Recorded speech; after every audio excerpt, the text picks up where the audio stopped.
ہم بہترین معلم کیسے بن سکتے ہیں، اس موضوع پہ میری گفتگو کا یہ پہلا حصہ ہے جو تقریباً 8 منٹ کا ہے۔ یہیں سے شروع ہوتا ہے کہ بول تو ہے کہ مسئلے تو سب کو سامنے ہیں، مگر حل اس کا کیا ہے؟ حل یہ ہے کہ جب تک ہم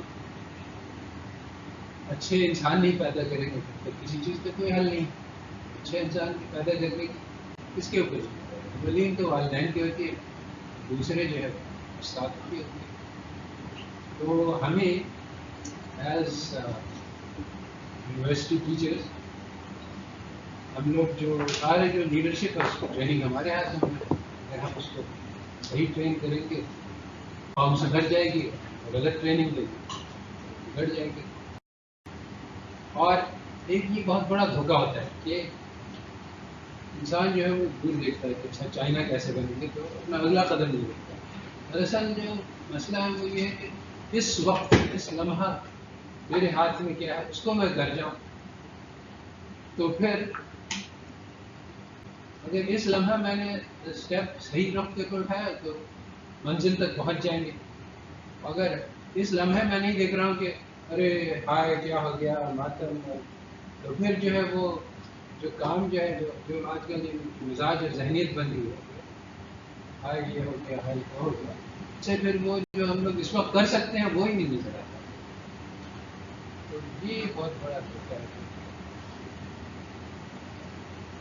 تو مشہور شیخ سادی کی ہدایت ہے جس کو وہی پاولو کوئلو کے جو قصہ جس کا حوالہ دیا تھا اس میں ساری دنیا خزانے ڈھونڈنے کے لیے جاتا ہے اور آخر میں پتہ چلتا ہے کہ اس کے گھر ہی کے اندر۔ یہی ہمارا بھی معاملہ ہے۔ اس وقت ہم لوگ یہ سوچ رہے ہیں کہ چائنا کو کیسے امیٹیٹ کریں اور لندن کو کیسے امیٹیٹ کریں، جو خزانہ ہے وہ ہمارے گھر میں پڑا ہے۔ جب تک ہم اس کو ویسی جگہ ڈھونڈیں گے جہاں وہ موجود نہیں ہے حاصل نہیں ہو سکتا۔ تو موضوع ہمارے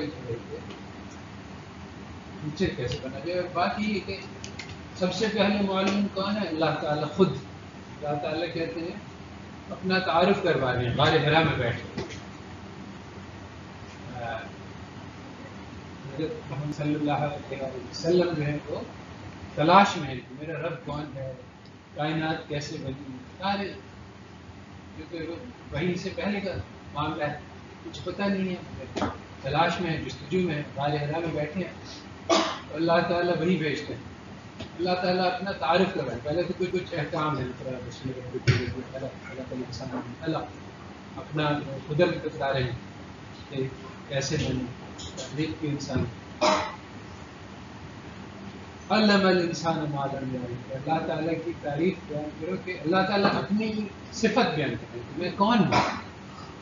تو اللہ تعالیٰ کے ہزاروں نام ہیں، کہتے ہیں اللہ تعالیٰ قرآن میں کہ اگر سمندر کو روشنائی بنا دیں اور لکھنا شروع کریں تو وہ ختم ہو جائے گا، اور ایک اور اس کے برابر بھی ختم ہو جائے گا، مگر اللہ تعالیٰ کی صفات بھی کرتی ہے۔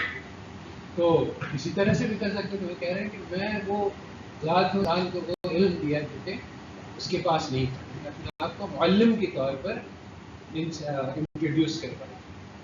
تو رسول اللہ صلی اللہ علیہ وسلم کو معلم بنا کر بھیجا گیا تھا، اور کیا زبردست معلم تھے۔ زمانہ جاہلیت میں عربوں کو پستی سے نکال کر ساری دنیا کا سردار بنا دیا۔ تو یہ کیسے ہوا؟ وہ کون سا علم تھا جو انہوں نے ان کو عربوں کو دیا؟ کیا اس علم کی آج بھی وہی صفت باقی ہے؟ اس کے بعد پھر رسول اللہ صلی اللہ علیہ وسلم نے بھی کہا کہ مجھے معلم بنا کر بھیجا گیا ہے۔ تو ان کے علم کی ذرا خصوصیت دیکھیں، صفت دیکھیں کہ وہ قوم جو اس وقت دنیا کی سب سے بیکورڈز قوم تھی، اور ہم لوگوں کے ایک ذہن میں غلط تصور پیدا ہو گیا ہے کہ سب لوگ پریمیٹو تھے، سب بیکورڈ تھے۔ ایسا نہیں ہے، بلکہ چین جو ہے وہ روم، فارس، ان کے پاس بڑی بڑی ایڈوانس ٹیکنالوجی تھی۔ مصر کے جو اہرام ہیں اس کی ٹیکنالوجی اتنی ایڈوانسڈ ہے کہ آج بھی انجینئرز حیران ہیں کہ انہوں نے یہ کیسے کر لیا۔ بھی ایک آرٹیکل آیا تھا کہ میں نے دیکھا تھا چند سال پہلے کہ یہ جو دو سٹونز ہیں ایک دوسرے کے اوپر رکھے ہیں یہ بالکل ایگزیکٹ سیم اینگل سے کٹ ہیں تاکہ وہ سلوپ میچ کر جائے. کیونکہ آج ہم لیزر ٹیکنالوجی سے یہ کام کر سکتے ہیں. ہمیں آج بھی نہیں پتا کہ لیزر کے بغیر اس کو اتنا ایکوریٹ کیسے کاٹا جا سکتا ہے. یعنی اتنی ایڈوانس ٹیکنالوجی تھی. اور عرب صحرا کے بدو کچھ بھی نہیں جانتے تھے, اونٹوں پہ چلنا اور بالکل یعنی جس کو کہتے ہیں کہ موسٹ بیکورڈس. وہ جو علم جو اللہ تعالیٰ نے انسان کو دیا اس سے یہ لوگ دنیا کے لیڈرز بن گئے اور بہت جلد. اور انہوں نے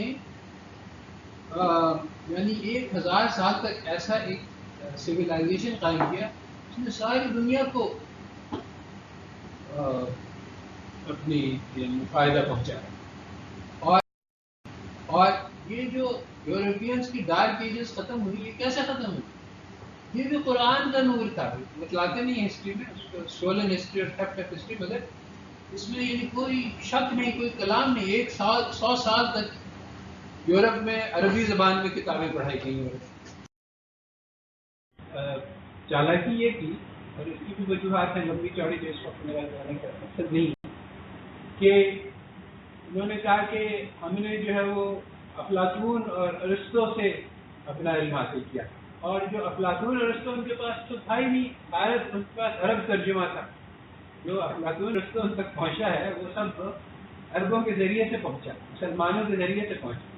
تو بہرحال یہ فروئی بات ہے مگر اس کی کچھ اہمیت ہے کہ جو اس وقت جتنا بھی نور ہے جتنا بھی علم ہے وہ سب کی جو جڑ ہے وہ قرآن ہے.